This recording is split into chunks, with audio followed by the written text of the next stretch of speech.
इन्होंने जांच आयोग में एक भी दलित सदस्य को नहीं रखा है।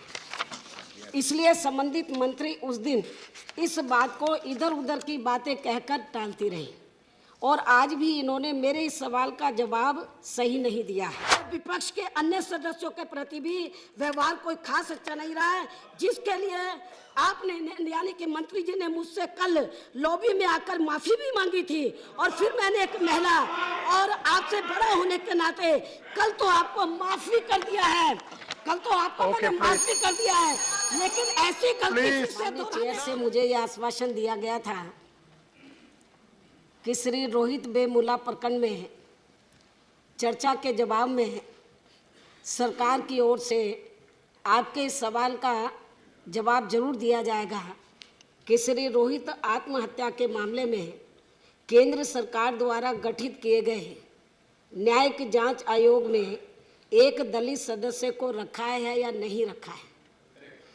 मान्यवर, मुझे खेद के साथ ये कहना पड़ता है कि मेरे इस सवाल का जवाब मानव संसाधन विकास मंत्री ने सही नहीं दिया।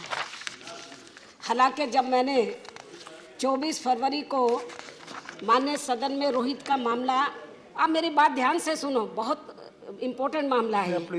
हालांकि जब मैंने 24 फरवरी को माननीय सदन में रोहित का मामला उठाया था तो उसी दिन मुझे ऐसा लग रहा था कि यदि इन्होंने जांच आयोग में एक भी दलित सदस्य को रखा होता तो इनको उसी दिन मेरे बार बार इस सवाल को पूछने का जवाब तुरंत ही माननीय सदन के सामने रखना चाहिए था, लेकिन ऐसा उस दिन नहीं किया गया। जबकि इस मामले में सच्चाई ये है कि इन्होंने जांच आयोग में एक भी दलित सदस्य को नहीं रखा है।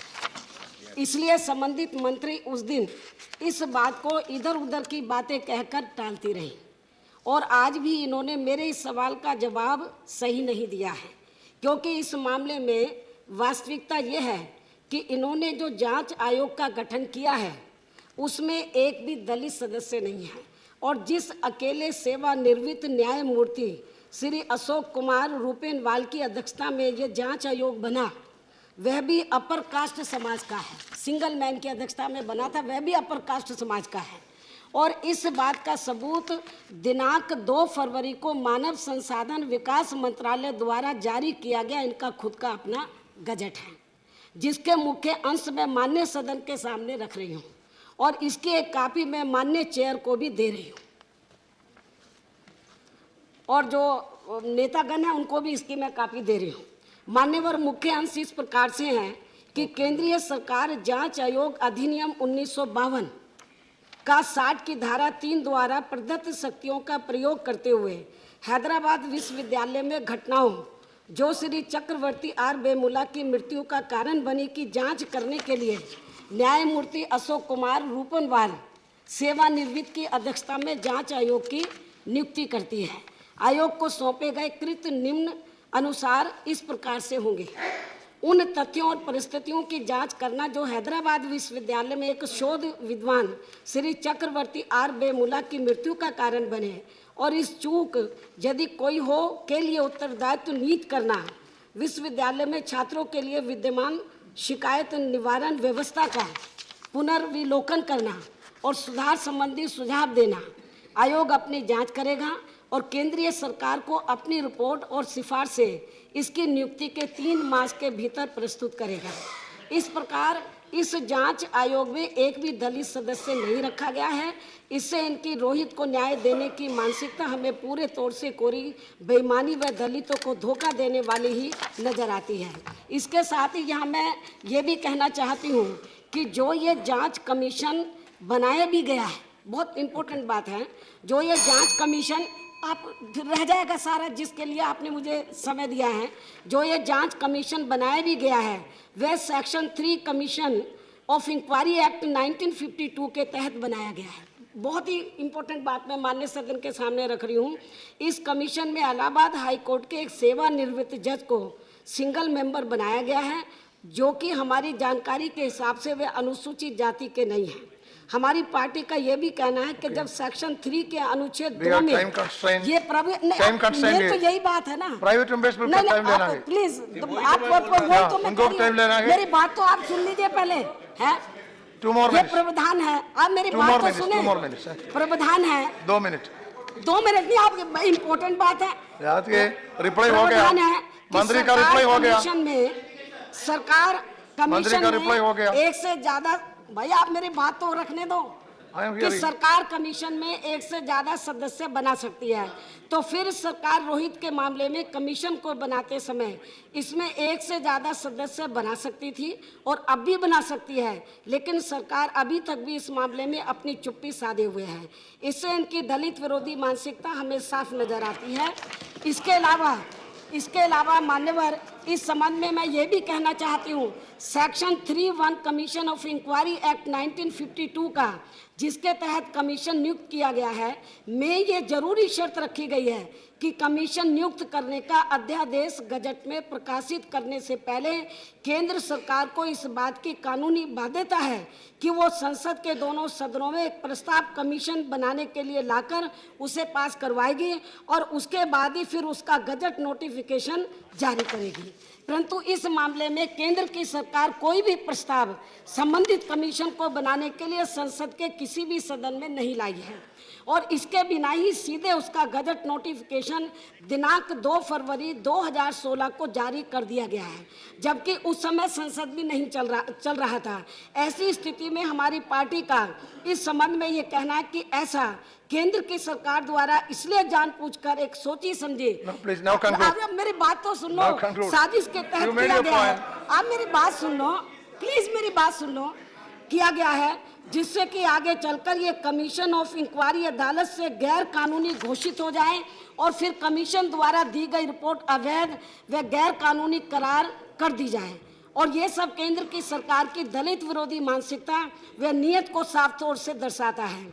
इसके साथ ही हमारी पार्टी का इस बारे में ये भी स्पष्ट कहना है कि ये गैर कानूनी अध्यादेश केवल रोहित की आत्महत्या के मामले को दबाने व ठंडा करने तथा इसके मुख्य दोषियों को बचाने आदि की नीयत से किया गया है, न कि रोहित को तथा यूनिवर्सिटी में पढ़ रहे अन्य और दलित छात्रों को न्याय दिलाने के लिए। और ऐसा इसलिए किया गया है क्योंकि इस प्रकरण के अधिकांश दोषी लोग आरएसएस के कट्टर समर्थक बताए जा रहे हैं, जिन्हें केंद्र की सरकार अंदर पूरे जी जान से बचाने में लगी हुई है। इसके अलावा हैदराबाद यूनिवर्सिटी में बाबा साहब डॉक्टर अम्बेडकर से जुड़े छात्र संगठन जो को माओवादी बताना, अरे भाई आप सुन तो लो थोड़ा सा प्लीज।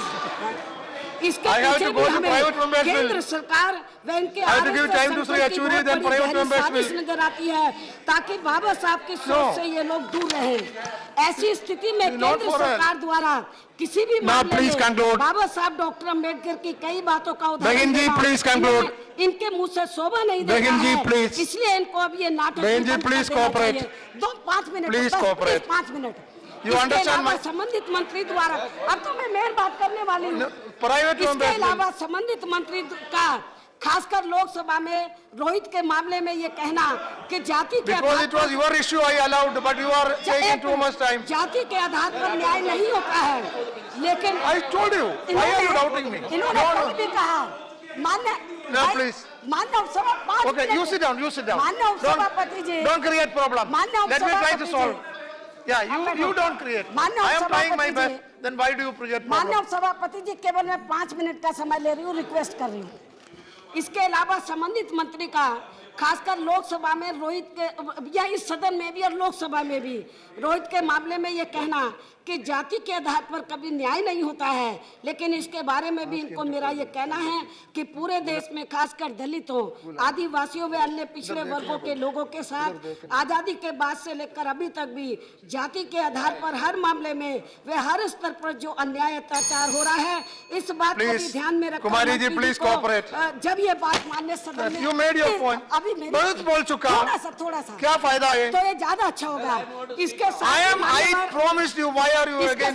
मान्यवर संबंधित मंत्री ने एक मिनट, मैं मंत्री जी के बारे में कहना चाहती हूँ, बहुत अच्छी बात कहना चाहती हूँ। इसके साथ ही मान्यवर संबंधित मंत्री ने रोहित की आत्महत्या पर जो अपने भाषण में कई बार अपनी भावुकता दिखाई है, तो इसका नाटक करने की बजाय इनको अपने मंत्रालय में इनके रोहित के छोटे भाई को कोई सरकारी नौकरी दे देनी चाहिए थी तो ये ज्यादा अच्छा होता, जिसके लिए उसकी मां दिल्ली सरकार के मुख्यमंत्री से फरियाद कर रही है। और इस संबंध में यहाँ मैं ये भी कहना चाहती हूँ, यदि उत्तर प्रदेश में हमारी पार्टी की सरकार होती तो फिर हमारी सरकार रोहित की मां के बिना फरियाद के ही उनके छोटे बेटे को अब तक सरकारी नौकरी भी जरूर दे देती। इसकी तरफ भी सरकार को ध्यान देने की जरूरत है। बस एक मिनट, इस मामले में सीएमओ और वहां के पुलिस प्रशासन के बारे में भी सदन में गलत बयानबाजी की गई है। बस एंड कर रही हूँ। इसलिए इस सब बातों को ध्यान में रखकर हमारी पार्टी श्री रोहित प्रकरण मामले में संबंधित मंत्री के जवाब से बिल्कुल भी सहमत नहीं है। जबकि इस संबंध में इन्होंने 24 फरवरी को यह भी कहा था, यदि बसपा मुखिया उनके जवाब से संतुष्ट नहीं हुई तो फिर वे अपना सर काटकर उनके चरणों में रख देगी। जिसे याद दिलाते हुए अब मेरा मंत्री से ये कहना है, क्या अब वह अपने इस वायदे को पूरा करेंगी? Okay, that's Now, Sri Sridharam Yechury. इसलिए मेरा Okay, बस. सलाह के तौर पर बैठिए बैठिए बैठिए प्लीज। कुमारी जी बैठिए, कुमारी जी बैठिए, कुमारी जी, कुमारी जी बैठिए। हो गया। मैंने चुनौती बसपा के कार्यकर्ताओं को दी थी कि अगर चाहे बसपा के सभी कार्यकर्ताओं को आमंत्रित करती हूँ कि आए सरकार का ले जाए अपनी सरकार को बदनामी से बचाने के लिए फिर आपको नीचे जमीन पर लाना होगा। और इतना ही नहीं, बल्कि आपका 24 फरवरी को मेरे व विपक्ष के अन्य सदस्यों के प्रति भी व्यवहार कोई खास अच्छा नहीं रहा है, जिसके लिए आपने मुझसे खुद बहुत इम्पोर्टेंट बात है, आप सुनो, रिकॉर्ड में आने की जरूरत है। अब मैं बताना चाहती हूँ।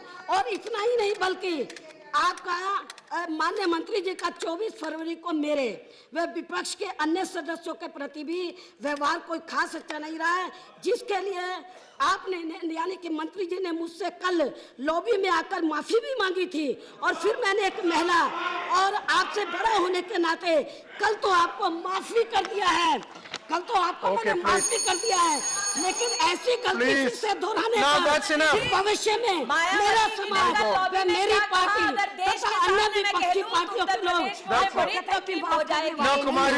इसकी आज मैं आपको सलाह के तौर पर चेतावनी भी दे रहा हूँ। That's enough. How can you do like this? This is too much.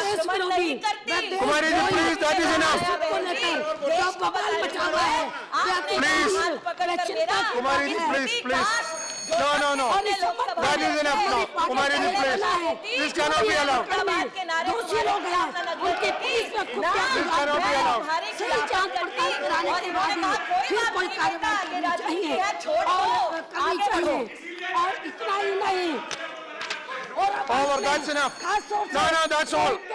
That's all. मामले में हमारी That's enough. इस मामले की अलग से चर्चा कराने की बजाय No, please. के साथ No more. इकट्ठा ले लिया गया है। No, please stop. खासकर BJP Kumari Mayawati, please stop. दलित विरोधी, Please stop. 2 मिनट दलित विरोधी मानसिकता हमें 2 मिनट बस, प्लीज 2 मिनट साफ नजर आती है, 2 मिनट बस।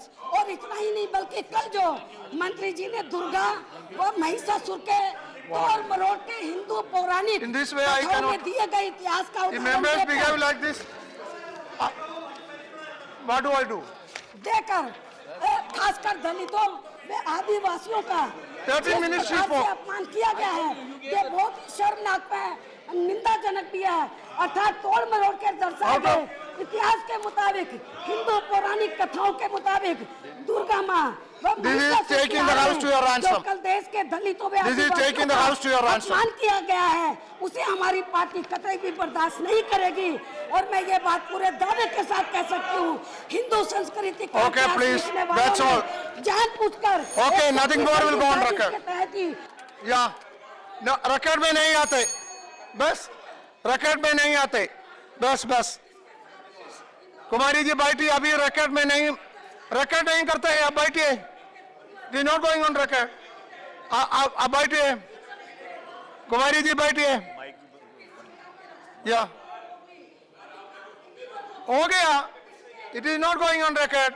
Shri Yechury, please, I called Yechury, ना श्री येचुरी, मैंने एचयूडी, आप बैठिए, आपको ये सब लोगों का सपोर्ट चाहिए, अब बैठिए। जवाब दिया है नो प्लीज। और उसको गुमराह किया है, इसलिए हमारी पार्टी कड़े शब्दों में निंदा करती है और पूरे देश No, का please.